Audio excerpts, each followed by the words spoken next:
آغاز کریں گے ارشاد بھٹی صاحب سے۔ سوال یہ ہے بھٹی صاحب، کیا بھارت سوئٹزرلینڈ کی اس غیر جانبدار تحقیقات کی پیشکش پر کوئی پازیٹیو رسپانس دے سکے گا؟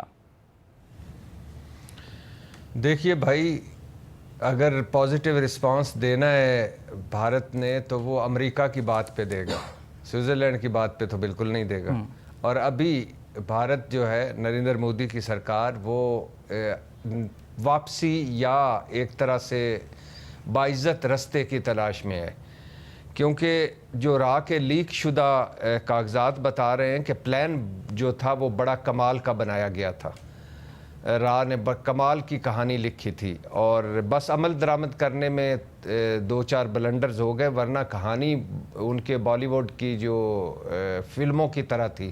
فلمی، ویری فلمی۔ لیکن چونکہ کہانی جھوٹی تھی، بے سروپا الزامات تھے، من گھڑت داستان تھی، اور بالکل ایسے ہی جیسے 2019 میں پلوامہ کا ڈرامہ رچایا بھارت نے، اور اب 2024-25 میں پہلگام ڈرامہ رچایا ہے۔ تو دھچکے جو لگے ہیں بھارت کو یا نریندر مودی سرکار کو، وہ ابھی برداشت ان دھچکوں سے نہیں نکل پائے بھارت اور مودی سرکار، نریندر مودی سرکار۔ اگر نریندر مودی سرکار کو اگر بہت زیادہ اور آسان لفظوں میں کریں تو 4 بندے بنتے ہیں: نریندر مودی سرکار، جے شنکر، امیت شاہ اور اجیت ڈول، جو لیڈ کر رہے ہیں ان ساروں کو۔ تو پہلا دھچکا تو بھائی وہی کہ امریکہ آنکھیں بند کر کے بھارت کے ساتھ نہیں کھڑا ہوا، بلائنڈلی ساتھ کھڑا نہیں ہوا جو بھارت کو توقع تھی، اور امریکی نائب صدر دورے پر بھی تھی اور انہوں نے ایک بیان بھی لینا تھا اس دہشت گردی کے حوالے سے، اور بھارت سے جو امریکہ سے بھارت کو توقعات تھیں وہ پوری نہیں ہوئی۔ دوسرا، چین ہمارے ساتھ جو کھڑا ہو گیا اور کھل کر کھڑا ہو گیا، وہ دھچکا لگا بھارت کو۔ اور تیسرا، پاکستان کا جواب، اور پاکستان نے اس بار جواب دیا، بروقت جواب دیا اور بھارتی زبان میں جواب دیا۔ خاص طور پر فوج کا رسپانس کمال کا رہا اور کمال کا ہے، اور آرمی چیف کا پہلے دن سے لے کر آج تک جو رسپانس ہے وہ کمال کا ہے۔ اور پانچواں دھچکا جو تھا وہ دنیا نے اون نہیں کیا کہ سندھ طاس معاہدہ جو معطلی ہے، اور جو ہم نے پھر کہا کہ کسی نیوٹرل فورم پر آپ اس کی تحقیقات کروا لیں،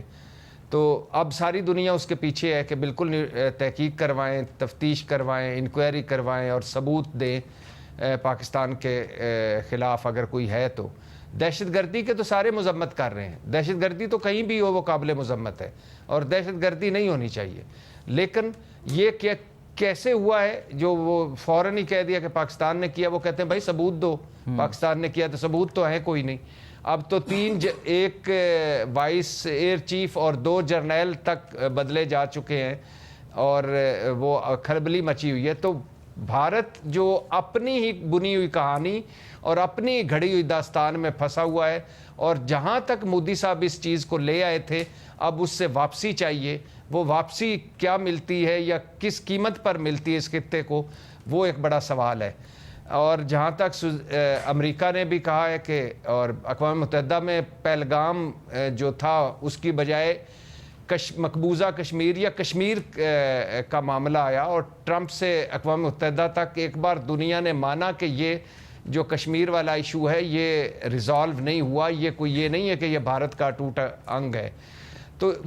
جو نریندر مودی سرکار پہ اب سوالات اٹھائے جا رہے ہیں اندر سے اور باہر سے، جو تنقید ہو رہی ہے یا یہ جو جھوٹی کہانی تھی، وہ ان دھچکوں میں پھنسے ہوئے ہیں، ان چیزوں میں پھنسے ہوئے ہیں۔ باقی بھائی جان ایشو یہ ہے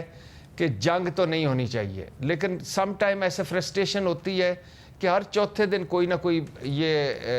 جو جب سے 2016 سے مودی سرکار آئی ہے، ہر چوتھے دن ہم سرحدوں پہ وہ ہمیں لے آتا ہے اور ہر چوتھے دن جارحیت مسلط کر دیتا ہے۔ تو ایک مرتبہ لڑ لیں، پہلے ابھی نندن کو بھیج کے ٹیسٹر تو کر لیا تھا، دیگ کا ایک دانہ، چاول کا ایک دانہ چکھ لیا تھا، تو آ جاؤ پھر۔ لیکن بہرحال جنگ نہیں ہونی چاہیے۔ مجھے سائر لدھیانوی صاحب کے آج میں نے شعر یاد آئے ہیں اس پہ کہ بم گھروں پہ گریں کہ سرحد پہ، روح تعمیر زخم کھاتی ہے، کھیت اپنے جلیں کہ اوروں کے، زیست فاقوں سے تل ملاتی ہے، ٹینک آگے بڑھیں کہ پیچھے ہٹیں، کوک دھرتی کی بانجھ ہو جاتی ہے، فتح کا جشن ہو کہ ہار کا سوگ زندگی میتوں پہ روتی ہے، جنگ ٹلتی رہے تو بہتر ہے، آپ اور ہم سبھی کے آنگن میں شمع جلتی رہے تو بہتر ہے۔ لیکن بہرحال جو اگر اس بار کچھ ہوا تو صرف چائے نہیں ہوگی، ساتھ پکوڑے اور سموسے بھی ہوں گے۔ رائٹ، عمر چیمہ صاحب، آپ سے بھی یہی پوچھنا چاہیں گے، پاکستان پہلے سے ہی نیوٹرل انویسٹیگیشن کی بات کر رہا ہے، بس سوئٹزرلینڈ نے آفر کر دیا، کیا لگتا ہے بھارت کوئی پازیٹیو رسپانس دے پائے گا اس پر؟ اچھا فراز، اس میں ایک تو ہمیں یہ دیکھنا چاہیے کہ یہ جو سوئٹزرلینڈ ہے، اس جیسے ممالک جو ہیں وہ درمیان میں کیوں آفر کرتے ہیں؟ تو جو دنیا میں یہ جو امیر ممالک ہیں یہ دو طرح کے ہیں، ایک جو ہیں وہ لڑائی کرانے والے ہوتے ہیں، دوسرے صلح کرانے والے ہوتے ہیں۔ جو اسلحہ بناتے ہیں وہ لڑائی بھی کراتے ہیں، وہ ٹینشن بلڈ بھی کرتے ہیں، اور جو دوسرے والے ہیں یعنی کہ وہ اپنے آپ کو اس طرح سے ریلیونٹ کرتے ہیں کہ وہ پیس بلڈر ہوتے ہیں۔ تو جیسے ناروے ہے یا کوئی سوئٹزرلینڈ ہے یا سویڈن ہے، یہ وہ ممالک ہیں، اور سوئٹزرلینڈ جو ہے یہ پیس بلڈر ہیں۔ اب کیا انہوں نے ان کا کوئی ٹریک ریکارڈ ہے یا پاکستان کے حوالے سے، انڈیا کے حوالے سے کوئی کرنا چاہ رہے ہیں؟ انہوں نے پہلے، آپ کو یاد ہوگا کہ جو ایک سوویت یونین اور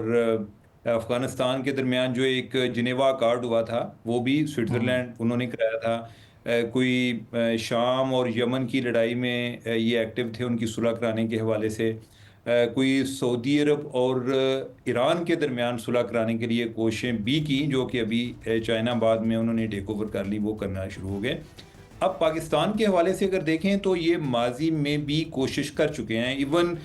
جب پلوامہ کا انسیڈنٹ ہوا تھا تو اس کے بعد بھی انہوں نے آفر کی تھی تو انڈیا نہیں مانا تھا۔ ہاں یہ ضرور ہے کہ جو ہماری ٹریک ٹو ڈپلومیسی ہے اس کو یہ چلانے میں ان کا ایک رول تھا۔ جو انڈس واٹر ٹریٹی ہے اس میں جو ٹیکنیکل ایشوز آئے، کوئی کنٹینشس پوائنٹ تھے، اس میں انہوں نے ان دونوں کے درمیان کوئی رابطے کرائے۔ اب یہ ہے کہ اگر سوئٹزرلینڈ کہتا ہے تو ہم تو چاہتے ہیں کہ کوئی درمیان میں آئے، انڈیا نہیں چاہتا کہ کوئی درمیان میں آئے۔ اگر انڈیا سوئٹزرلینڈ کی میڈیشن کو تسلیم کر لیتا ہے تو ایک ان کا جو آج تک کا جو ایک موقف ہے کہ وہ کہتے ہیں کہ یہ جو کشمیر کا ایشو ہے یہ بائی لیٹرل ایشو ہے، تو چونکہ یہ معاملہ بھی کشمیر میں ہوا ہے تو لہٰذا جب اس پہ بات ہوگی تو کشمیر کا ایشو بھی درمیان میں آئے گا، تو انڈیا کو وہ اپنی پوزیشن اس کی جو ہے وہ کمپرومائز ہوتی ہے۔ دوسرا یہ ہے کہ ان کے پاس ابھی تک کوئی ایویڈنس نہیں ہے۔ ابھی تک جو ایک رپورٹس آ رہی ہیں، میں کل بلومبرگ دیکھ رہا تھا، بلومبرگ جو ایک امریکہ کا بہت ایک کریڈیبل نیوز پیپر ہے، تو اس میں انہوں نے کہا کہ ابھی تک جو انہوں نے کانگریس اور باقی جو اپوزیشن جماعتیں ہیں ان کو جو بریفنگ دی ہے اس میں انہوں نے کہا کہ یہ سیکیورٹی لیپس ہے۔ آپ ذرا اندازہ لگائیں کہ ادھر اس ایریا میں یا اوورآل جو یہ کشمیر کا ایریا ہے، ادھر کو تقریباً 2 لاکھ فوجی ہیں، یعنی کہ ہر 6 کشمیریوں کے لیے ایک فوجی ہے۔ انہوں نے کہا کہ اس کے باوجود یعنی کہ یہ نہ صرف یہ کہ ان کو یہ سیکیورٹی لیبس ہے، ان کو انہوں نے کوئی کمیونیکیشن بھی پہلے انٹرسیپٹ نہیں کی۔ تو ایک تو ان کو ابھی تک آئیڈیا نہیں ہے، ایون جو انہوں نے فارن ڈپلومیٹس کو بریفنگ دی ہے وہ بھی ان سے ایویڈنس مانگتے ہیں، ان کے پاس ابھی تک کوئی ایویڈنس نہیں ہے۔ تو اگر یہ کسی ایک تھرڈ پارٹی کے پاس جاتے ہیں تو ادھر جو معاملات طے ہوں گے وہ اس بنیاد پہ ہوں گے کہ آپ کہہ رہے ہیں کہ پاکستان نے کرایا، تو پاکستان کے خلاف آپ کے پاس کیا ایویڈنس ہے؟ تو نہ تو ادھر سے انڈیا کی پوزیشن اسٹرانگ ہے، اور دوسرا وہی بات جو کہ ایک بائی لیٹرلزم ہے، وہ نہیں چاہتے کہ ایک تھرڈ کنٹری درمیان میں آئے، اور اگر وہ آتا ہے تو پھر ان کی جو شملہ معاہدہ ہے یعنی کہ ہماری طرف سے تو وہ ایفیکٹولی وہ پوزیشن ہی ختم ہوگی۔ ہم نے تو جب شملہ معاہدہ کو ایک ہیلڈ اینڈ اوبیئنس میں رکھا ہے تو اس میں تو یہ بائی لیٹرلزم تو تب ہے جب شملہ معاہدہ ہے جس کے تحت ہمارا یعنی کہ ہم نے بہت سارے ایشوز کو بشمول کشمیر اس کو 2 طرفہ ایشو قرار دیا تھا، اور انڈیا کی ہمیشہ یہ پوزیشن رہی ہے کہ شملہ ایگریمنٹ کے تحت کشمیر پر بات ہوگی، مطلب یہ ہے کہ ہم کسی کی ثالثی نہیں مانیں گے۔ ابھی جو ہے یعنی کہ اگرچہ ہماری طرف سے وہ معاہدہ ویسے ہی معطل ہے، انڈیا جو ہے یعنی کہ وہ ابھی یعنی کہ اس کے لیے اس کی پوزیشن اس سے کمزور ہوتی ہے۔ تو تو پاکستان کے لیے تو یہ ایک ویلکم سٹیپ ہوگا، لیکن انڈیا کبھی نہیں چاہے گا. اور اس سے البتہ یہ اور بات ریفلیکٹ ہوتی ہے کہ پاکستان کا اس بات پر کانفیڈنس کہ ہمارے خلاف انڈیا کے پاس کوئی ایویڈنس نہیں یا وہ کوئی ایویڈنس پیش نہیں کر سکتے، وہ بھی ریفلیکٹ ہوتی ہے. اور انڈیا کا اس سے بھاگنا وہ بھی اس چیز کی علامت ہے کہ انڈیا جو ہے یعنی کہ وہ ان کے پاس اگر کوئی ایویڈنس ہوتی تو وہ کوئی نہ کوئی کسی نہ کسی ذریعے سے اگر وہ کوئی کسی اور کو سالس بنانے کی یا انڈائریکٹلی کسی کو ایویڈنس پیش ضرور کرتے، جو کہ وہ ابھی تک نہیں کر سکے.